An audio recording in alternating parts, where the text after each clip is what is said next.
Hola, te doy la bienvenida a El Club del Tío.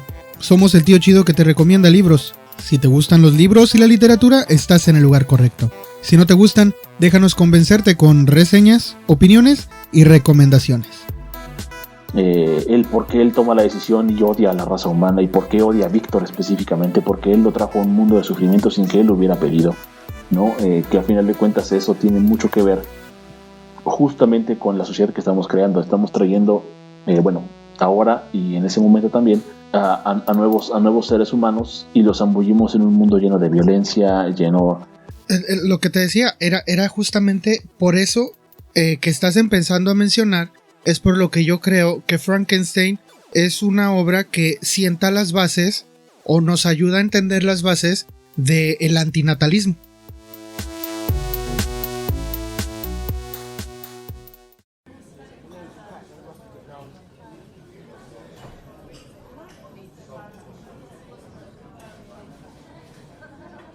Te saludo a donde sea y cuando sea que nos estés escuchando.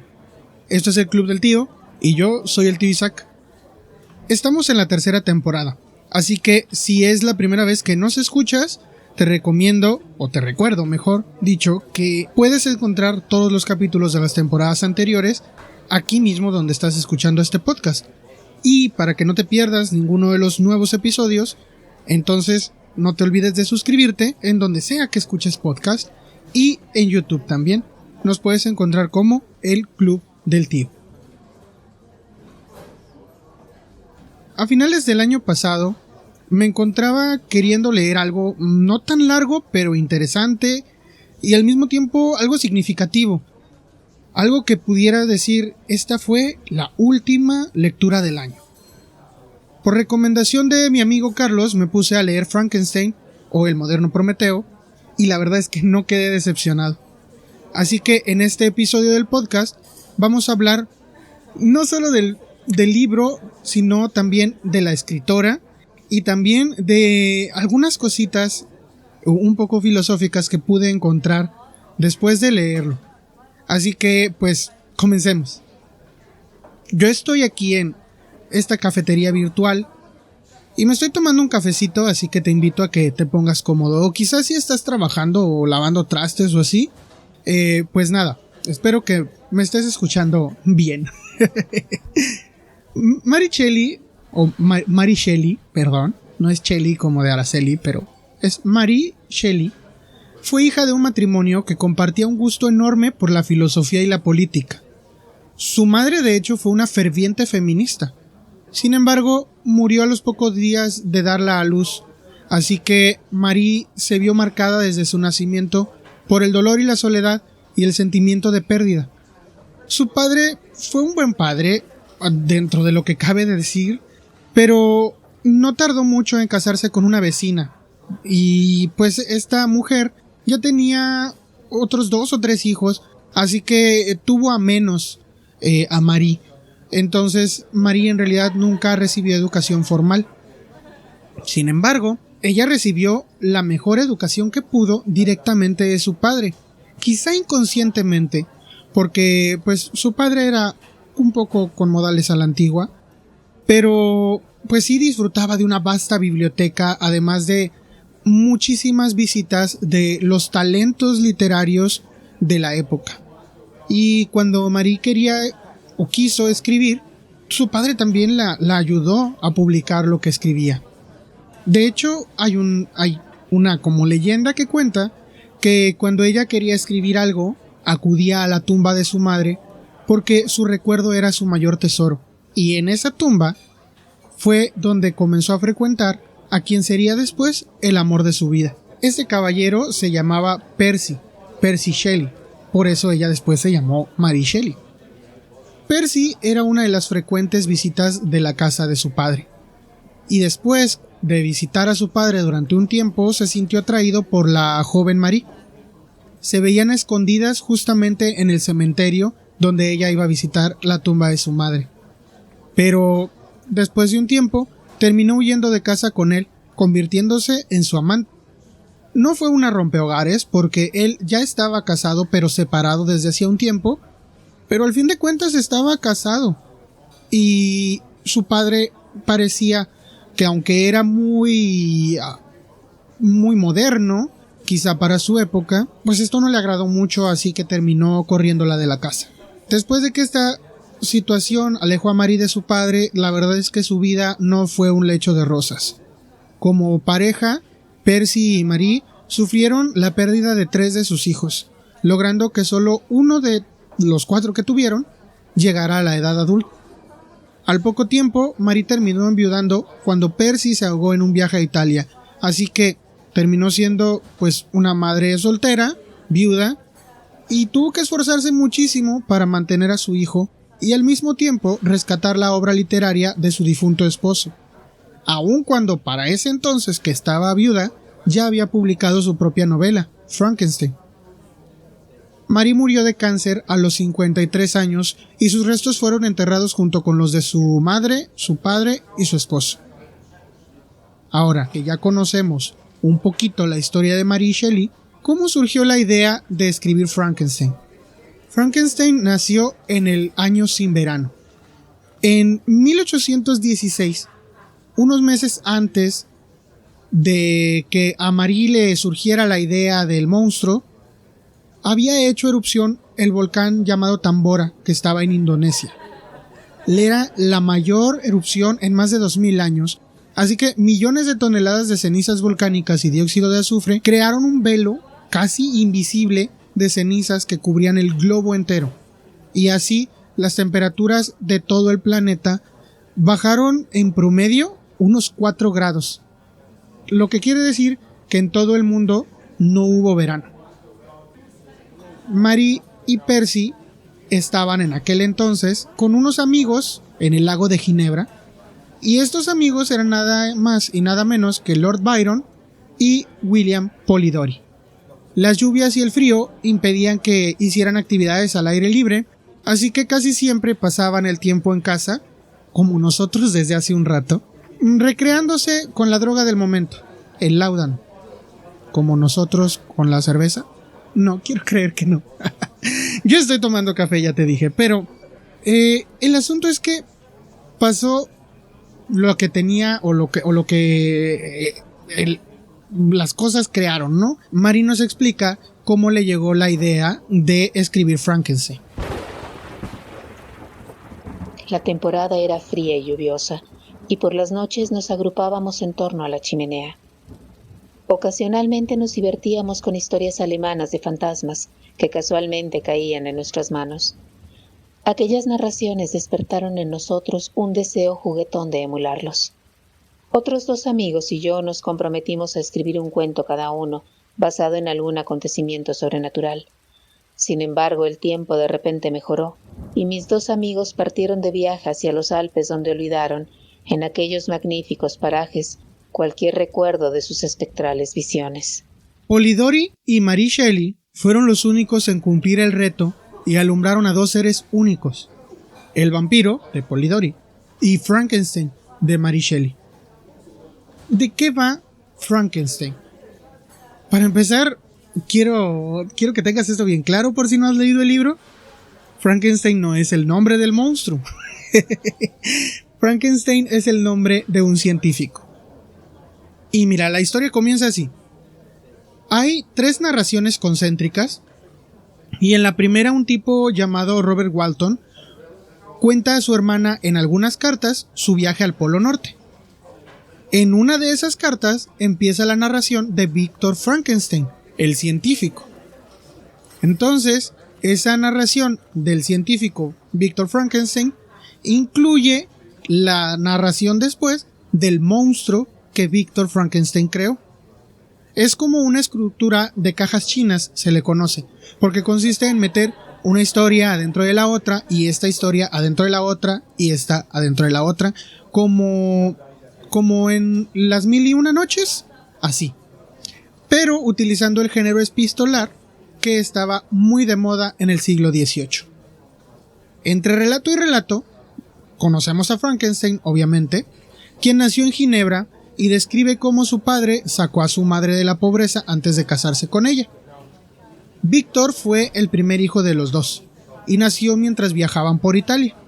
Al pasar 5 años de su nacimiento, se encontraron con Elizabeth, que sería después adoptada por la familia. Sin embargo, la familia no iba a vivir feliz por siempre, porque caen en desgracia con la muerte de su adorada madre, y Víctor ve una salida para su depresión en la posibilidad de estudiar lejos de casa. Durante su estancia en la universidad, Víctor Frankenstein se vuelve capaz de crear, muy a su pesar, un monstruo sin nombre.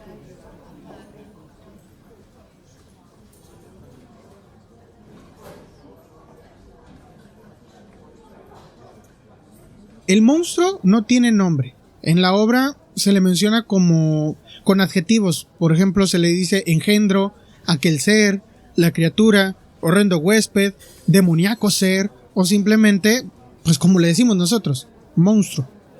Aunque él nace inocente, o es creado inocente, se va convirtiendo en un ser brutal que persigue a Frankenstein, destruyendo lo que más quiere. El libro continúa entonces contando lo que le ocurre a Frankenstein cuando confronta a su criatura, y en la tercera parte del libro se plantea el dilema moral de ponerse o no al servicio de su creación para cumplir sus deseos. Como te decía al principio del programa, yo buscaba algo digno de ser una última lectura del año. Y siendo la ciencia ficción uno de mis géneros predilectos, creo que encontré todo lo que buscaba y más. Y sí digo que Frankenstein es una obra de ciencia ficción, porque de hecho es la primera obra de ciencia ficción. Así que, pues, obviamente tenía que leerla. Frankenstein, de una forma visionaria, nos advierte sobre los alcances de la ciencia y la tecnología y del peligro inminente del uso irresponsable de estas, sumido en un conflicto de paradigmas entre la nueva ciencia y la antigua ciencia que era conocida como alquimia. ¿Qué tiene de científico, dirás tú si ya leíste la novela, si en realidad no explica detalladamente cómo creó al monstruo? Bueno, no voy a profundizar mucho en historia de la ciencia ni nada, pero sí te voy a platicar un poquito del trasfondo científico de la novela.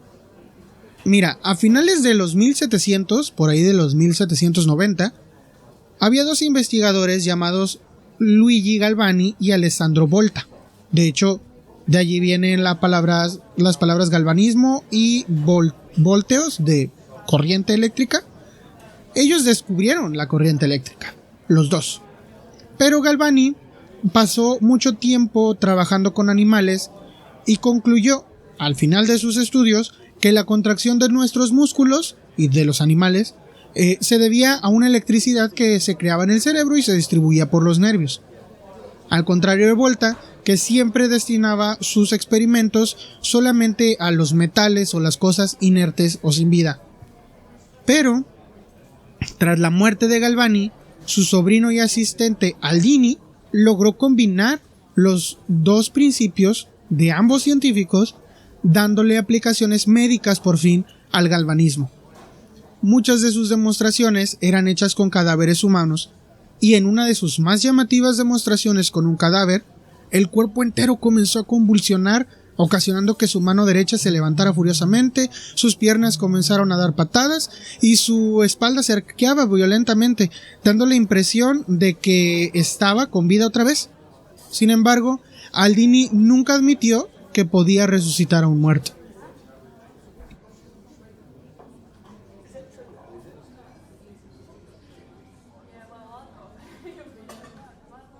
Gran parte del estado de ánimo de este contexto histórico es fielmente reflejado en la novela de Marie. Aunque ella no hace referencia al método por el que Víctor Frankenstein consigue crear un ser vivo, en su introducción a la edición de 1831 menciona que sí, el galvanismo estaba entre los temas de discusión previos a un sueño que la llevó a la creación de su criatura. En el libro, cuando Víctor ve un rayo carbonizar a un hermoso roble, queda profundamente impresionado y pide explicaciones inmediatamente.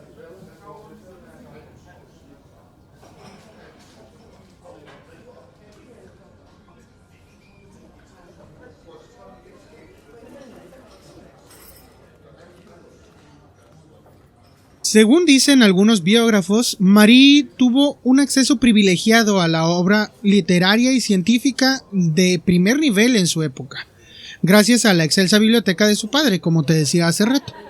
Incluso pudo acompañarlo a demostraciones y conferencias de los más renombrados científicos de la época.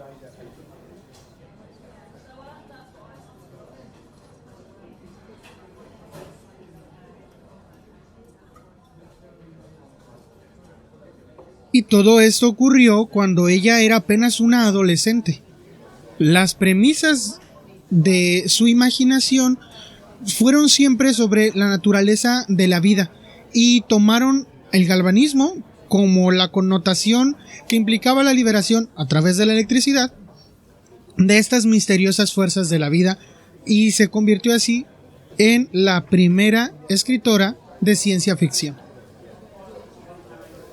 Y pues para platicar un poquito más sobre las cosas que se pueden desprender de este libro, platicaba con el tío Alhazred, así que pues aquí les dejo nuestra conversación.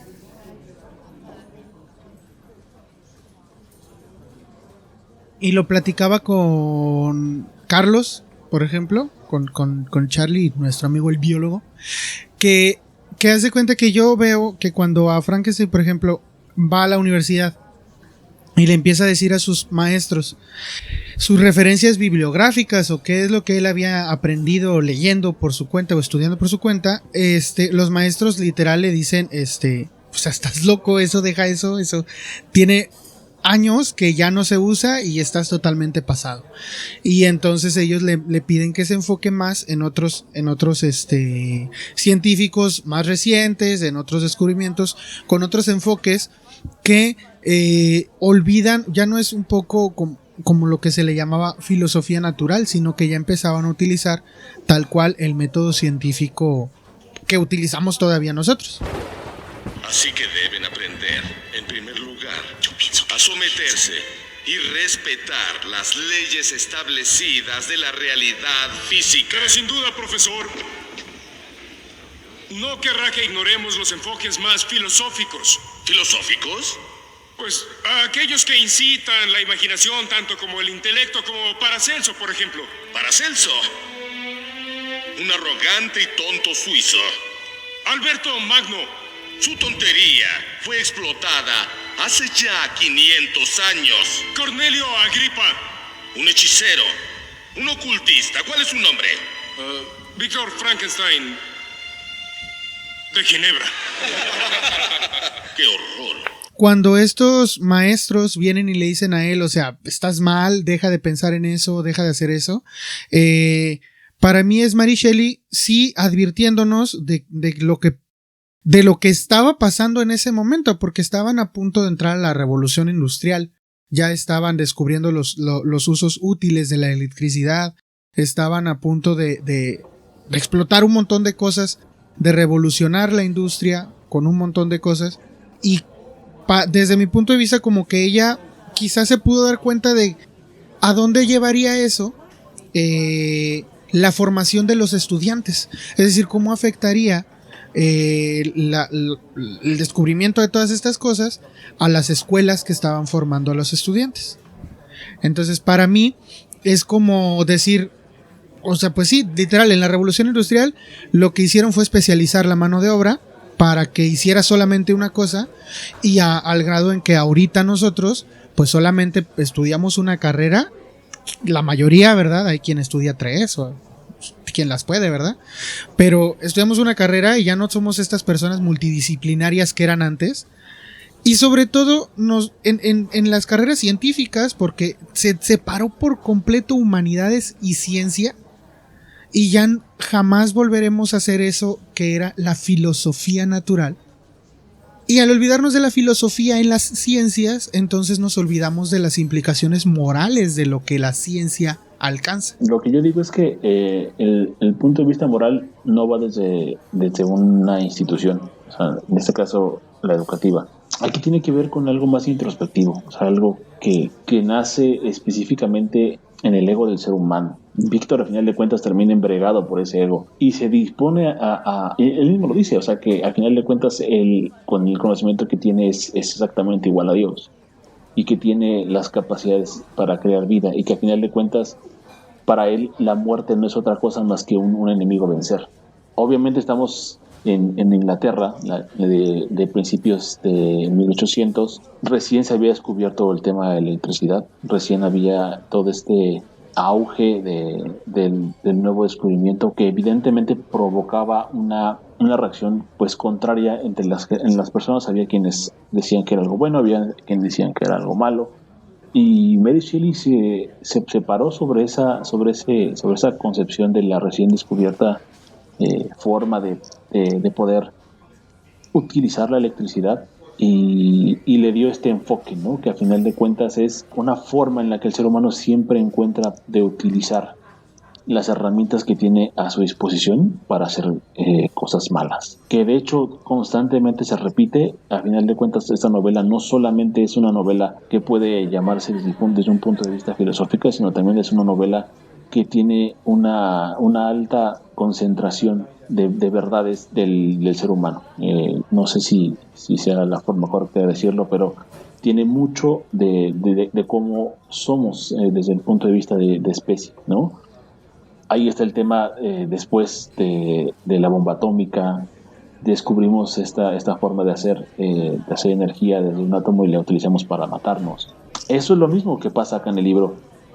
Víctor encuentra una forma muy, muy innovadora de poder llegar a este bastión, a esta resistencia de morir, y él viene y trae a la vida a un ser. Él esperaba fuera algo completamente distinto. Y esta pregunta que nos decíamos al principio, ¿no? De si realmente es algo que deba de hacerse. No es tanto de si podemos o no hacerlo, sino de si debemos hacerlo. Y es donde las consecuencias ya salen fuera de las manos de Víctor, de Frankenstein, y hace a esta criatura.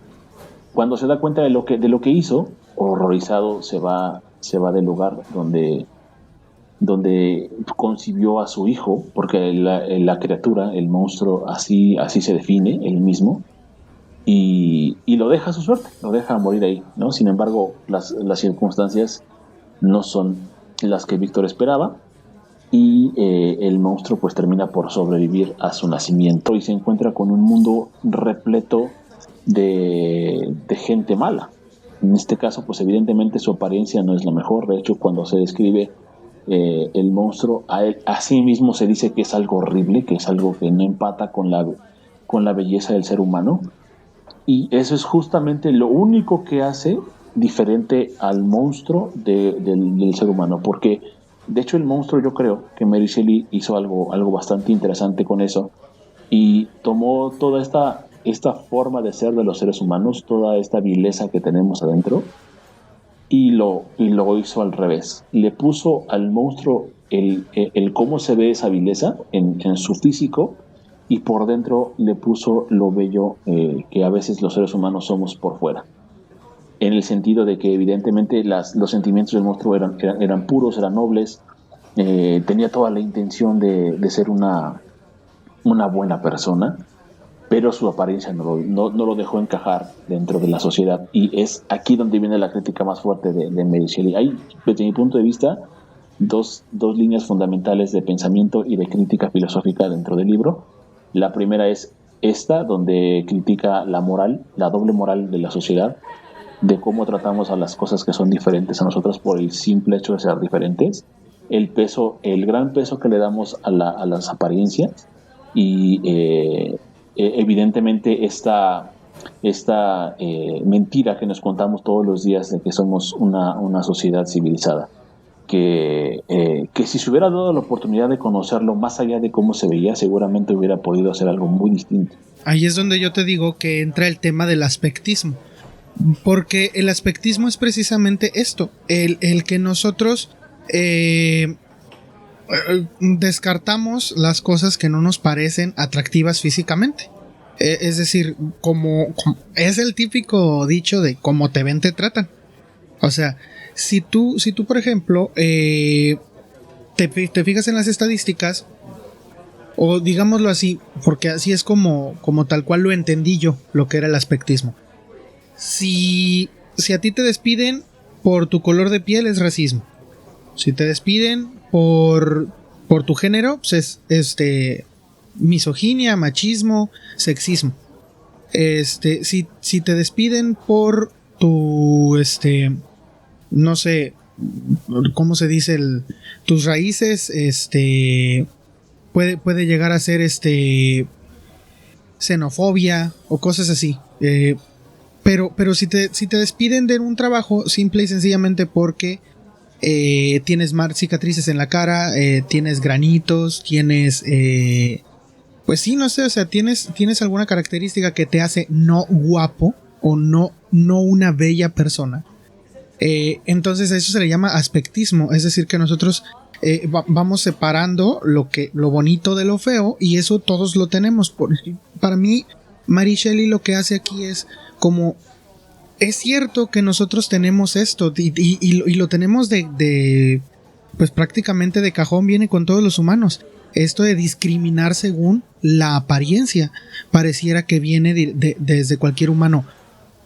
Por eso cuando Frankenstein puede conversar con este hombre ciego, él le suena totalmente elocuente, y el hombre ciego pues se tranquiliza y lo toma en serio. La criatura, ¿no? Más que Frankenstein. La criatura, ¿no? Más que Frankenstein. Perdón, sí. El monstruo. Sí, me entré con que... Es que sí, ahora entiendo a la gente por qué siempre le dice pop. Frankenstein al monstruo. Sí, la cultura sí, pop, sí. Que yo le cuento. Sí. Soy víctima de ella. Porque hasta ahorita pues yo no había leído el libro, entonces pues sí, para mí siempre era el monstruo de Frankenstein. Pero cuando el monstruo viene y habla con este hombre ciego y le explica sus problemas, y le dice cuál sería la solución, el hombre lo toma totalmente pues como uno espera que lo tomen a uno si está en apuros, ¿no? Le dice, sí, tranquilízate, aquí espérate a que lleguen las personas que te van a ayudar. Y luego me terminas de explicar. ¿Por qué? Porque el monstruo sonaba totalmente elocuente, pero ya cuando lo vieron los familiares de este hombre ciego, entonces no se esperaron ni tantito en gritar y aventarle palazos. Al último terminaron hasta quemando la propiedad, porque no querían ni siquiera regresar ellos, ni que el monstruo fuera capaz de regresar a ese lugar. Entonces, estas son las consecuencias de esto que ahora se le puso el nombre de aspectismo, y que la sociedad lo sigue aplicando esta doble moral. Porque te digo, en la sociedad moderna decimos que evitamos mucho la discriminación de razas, de credo, de religión, pero cuando hablamos de si estás guapo o estás feo, entonces ahí y los puedes ver los huecos en lo legal incluso, porque para el racismo, para el sexismo, para la discriminación en general hay muchas leyes en contra de ella. Pero cuando hablas de la discriminación por el aspecto, porque estás feo, porque no tienes fuera de que seas blanco o moreno, si no eres guapo, te tratan distinto. Y entonces ahí es donde yo digo, Mary sí habla de esta doble moral de la sociedad, y esta doble moral la seguimos aplicando ahorita. O sea, no solamente porque sean o blancos o negros o tal, a pesar de que como sociedad se supone que somos más abiertos y hemos avanzado en ese aspecto, en realidad no lo hemos dejado atrás. Y para mí como lo que trató en este aspecto de la apariencia del monstruo, lo que Mary nos dejaba era esa advertencia, ¿no? De que al final de cuentas, sin importar qué tan elocuente o qué tan buenos sentimientos tenga una persona, a veces va a estar ese impedimento de que por su forma, su apariencia física, no vamos ni siquiera a dejar que se exponga ante nosotros con sus cualidades, sino que solamente lo vamos a rechazar de inmediato. Entonces, para mí, por eso te digo que para mí es un libro que sí pudiéramos decir que habla sobre aspectismo. Por eso te lo decía yo al principio. Ahora ya tiene un nombre, ¿no? Pero la realidad es que No, es que es algo que ha pasado siempre, ¿no? O sea, por eso es que es una novela Sí, que al día de hoy sigue siendo tan actual, se puede leer y se puede entender perfectamente bien este tema acerca de cómo en la sociedad estamos acostumbrados a tratar a la gente diferente como algo que pueda ser rechazado, que pueda ser insultado, que pueda ser sobajado. Más allá de sus capacidades intelectuales y de sus sentimientos, valoramos más el cómo te ves, ¿no?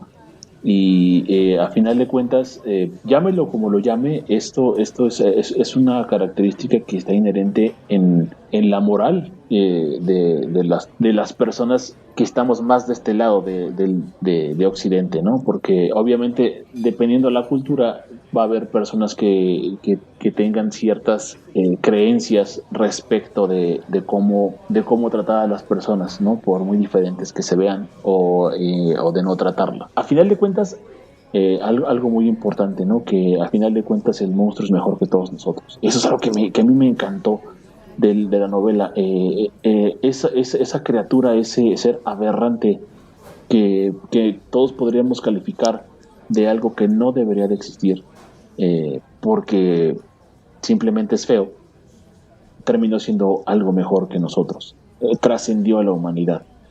Y está esta parte también en donde justamente en función del aspecto es que Víctor actúa.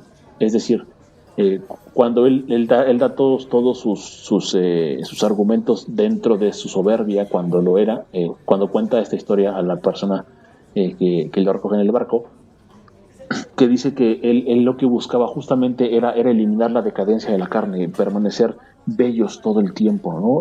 Porque para él eso era la muerte, era una lenta decadencia, ir poco a poco menguando hasta que definitivamente ya no quedaba de nosotros más que un guijarro. Y volvemos a este planteamiento, ¿no? De donde el cómo me veo es más importante que los debates sobre si las cosas son correctas o no.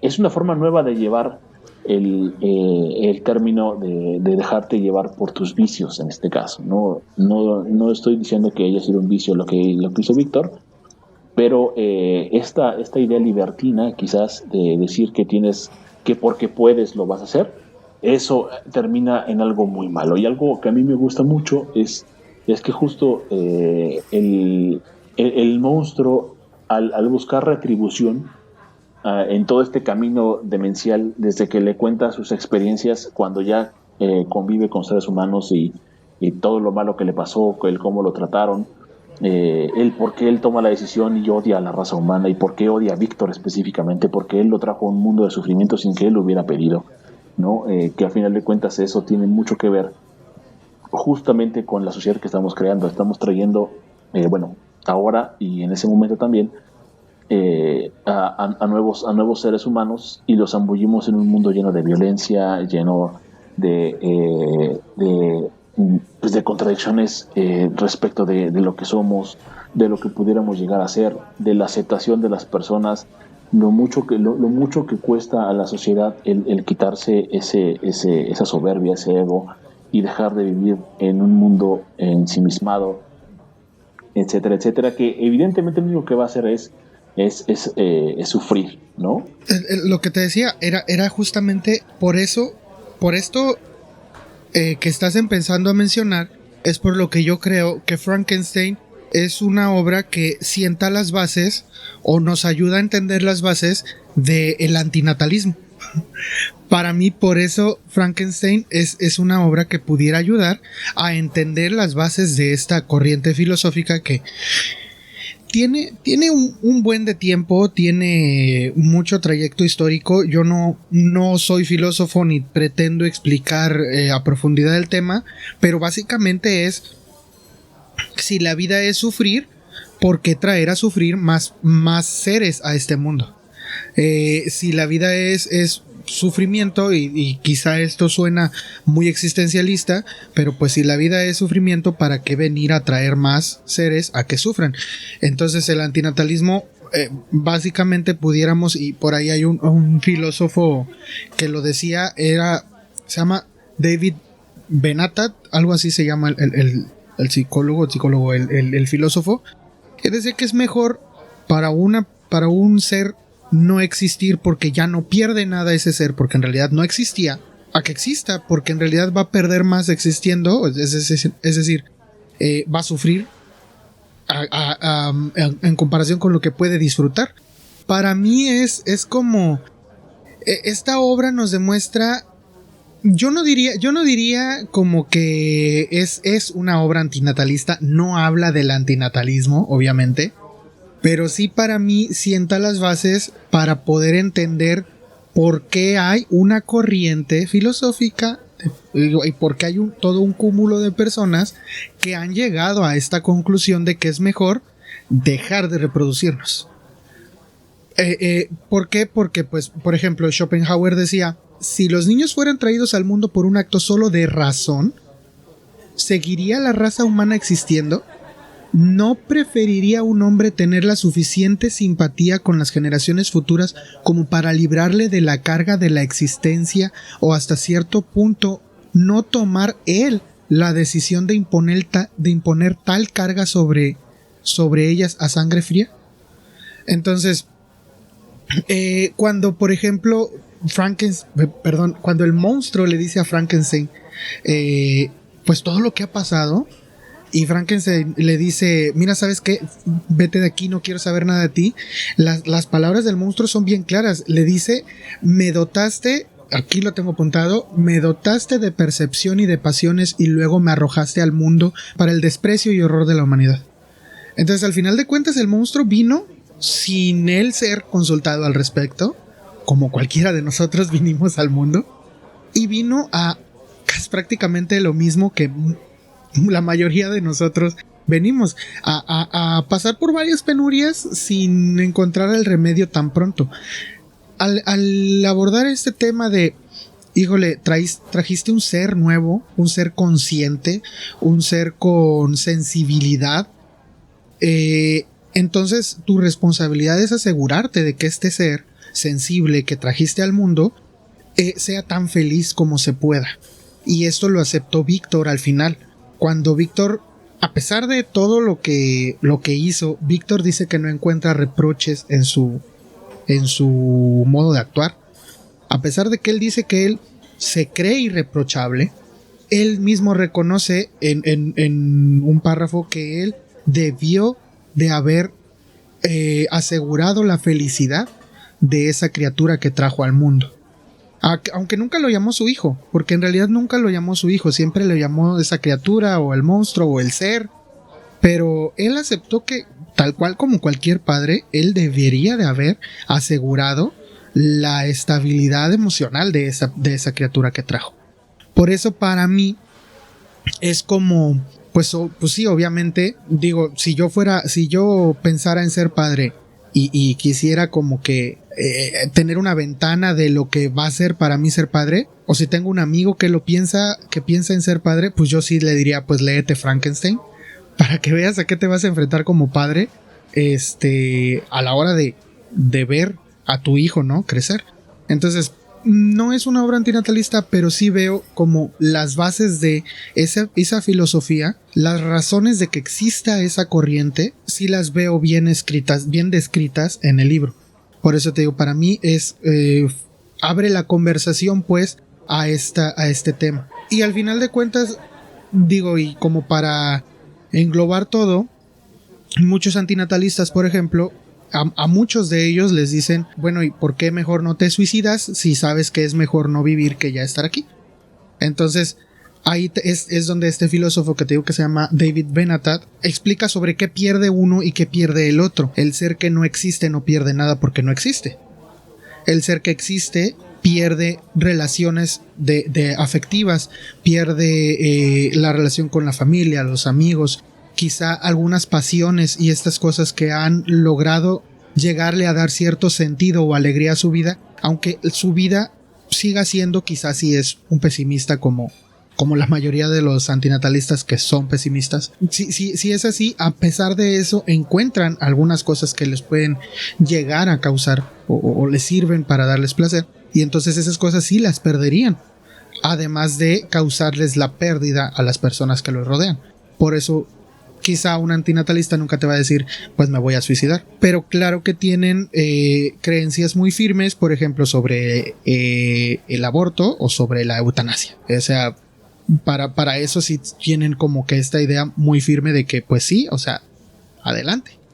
Entonces, te digo, para mí, otra vez te repito, sí es como sentar las bases que abren hacia esa discusión sobre las implicaciones de traer una vida más al mundo, y por qué algunos han decidido no hacerlo precisamente pensando en lo que le pasó a Víctor Frankenstein con su monstruo.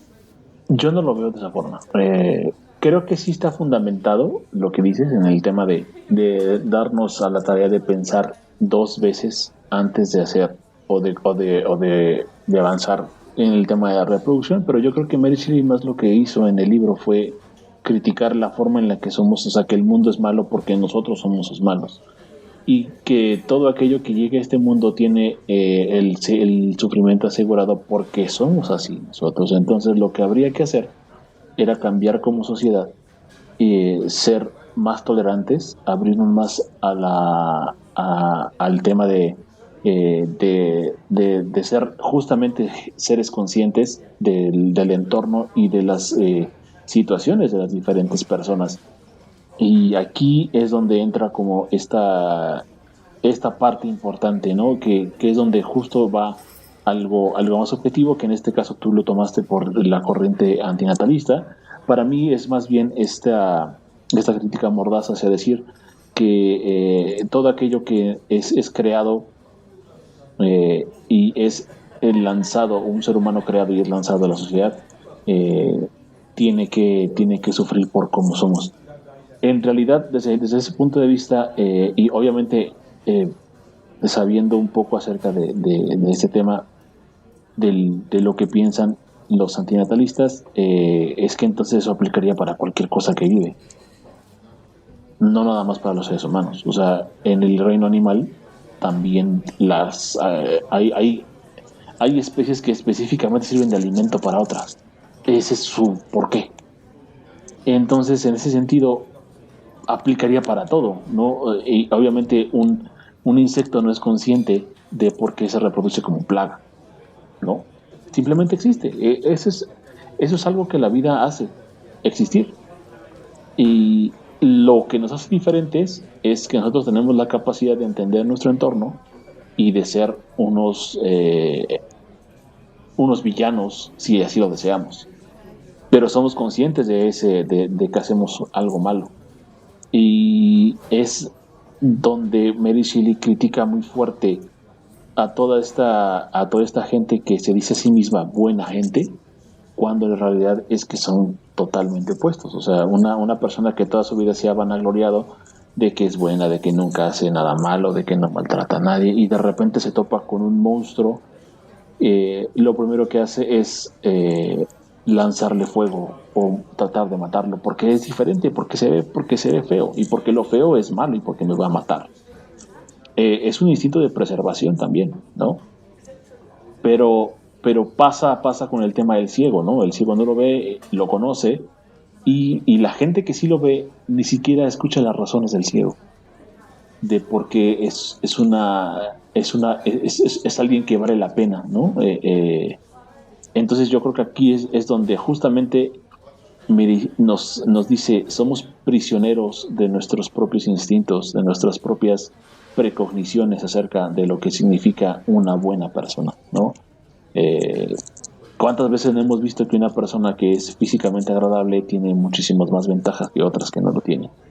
Es eso, o sea, está criticando esa parte de la sociedad, está justo esa doble moral donde hoy nos sentimos, pues hasta cierto punto, personas con el derecho de decirnos buenas personas y por sí, claro, sacarnos una típico foto con un indígena, pero a final de cuentas lo discriminan. El típico, ¿no? Y de hecho se acaba de hacer una, digo, para el momento en el que estamos grabando esto, acaba de hacerse todo un espectáculo de que un gobernador de aquí del estado de Nuevo León, en México, tomó un fin de semana o un día, no sé cuánto tiempo, tomó a un niño del sistema de acogida de aquí, del sistema de cuidado infantil de DIF se llama, lo tomó para pues sacarlo a pasear, llevarlo a lugares bonitos, junto con su esposa.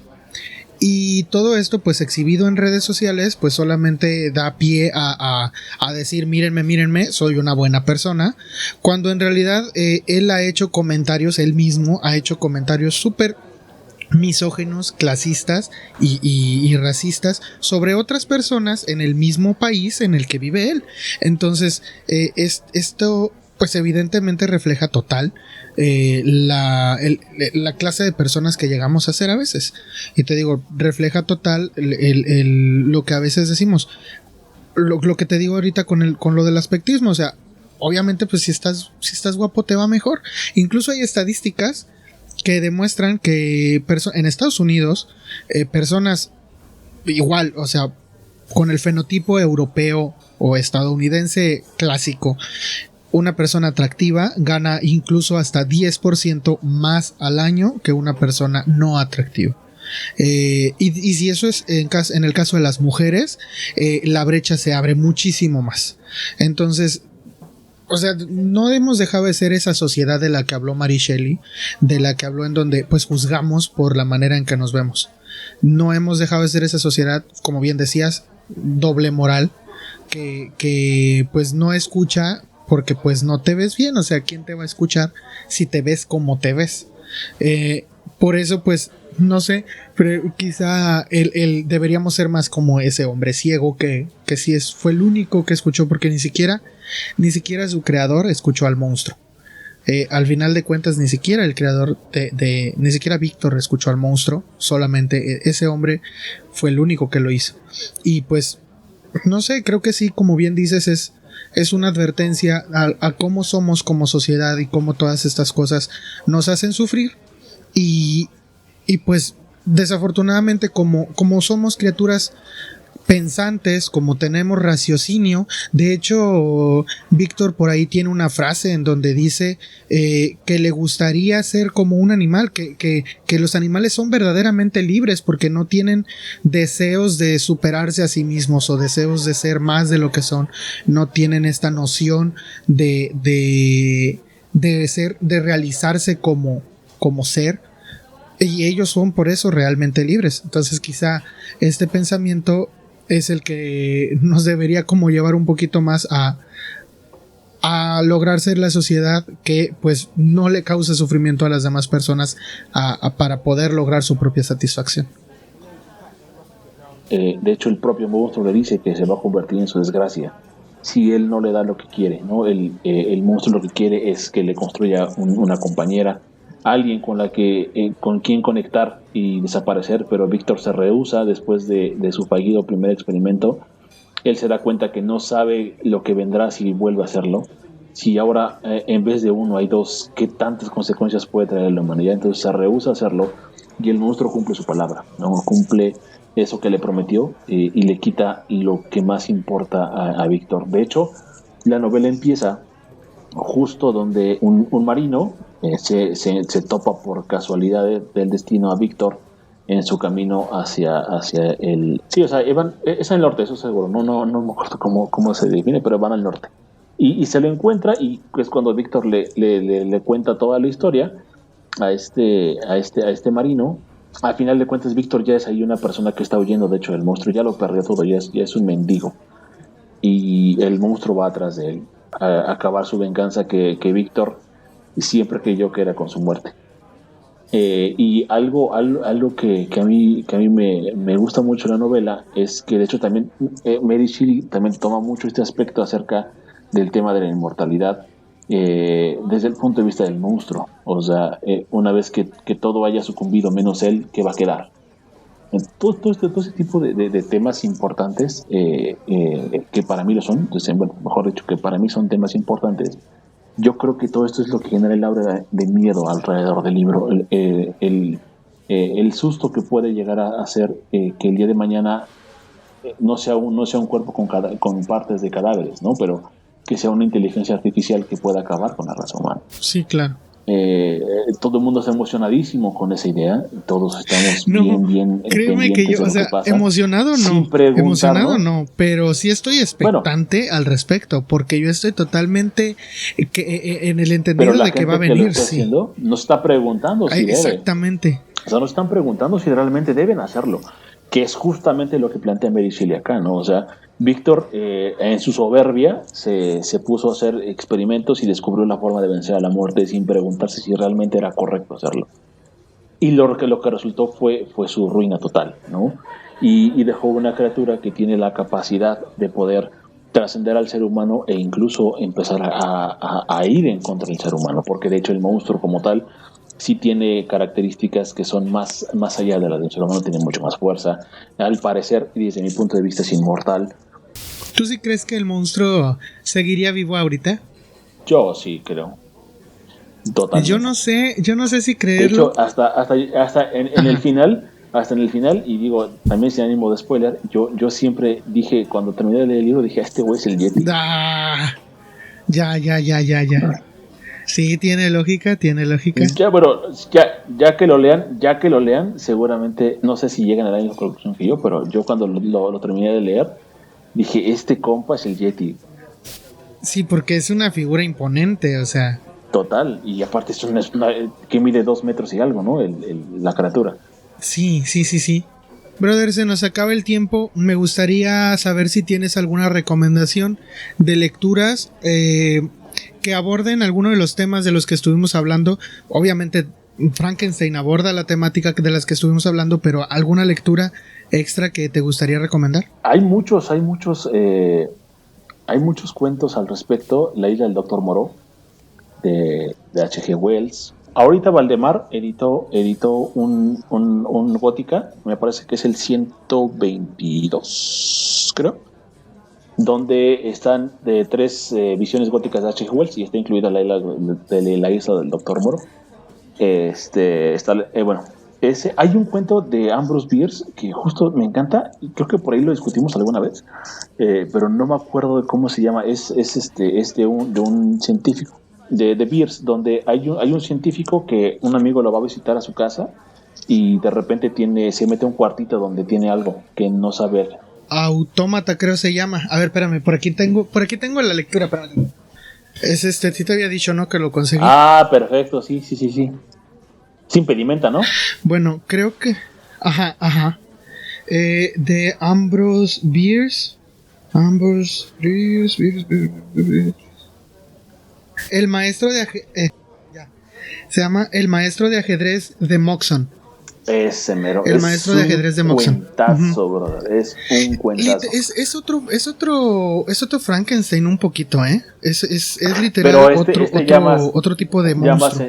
Ya más modernizado. Obviamente, Ambrose Bierce vivió 100 años después, casi 100 años después de Mary Shelley. Sí, fácil unos 70, 80 años después estuvo escribiendo Bierce este cuento.